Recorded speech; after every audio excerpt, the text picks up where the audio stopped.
Zgodilo se je v Cirkulanah, kjer je prišla z hrvaške strani nenapovedana množica tisoč prebežnikov, kjer je bilo večji del veliko število otrok.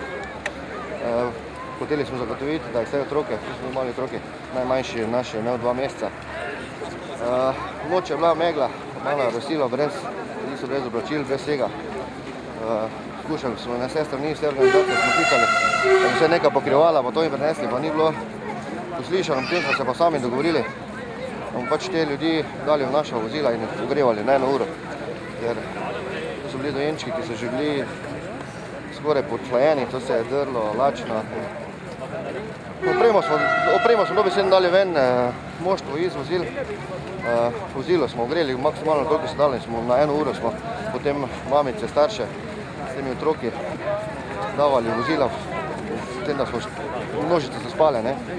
Pod hladitvi je problem, da zaspiš. Da smo potem na 1 uro šli zbujati in smo menjavali ljudi, da so se do jutra, do prihoda avtobusov ogreli. Mislim, da je ena taka ganljiva izkušnja.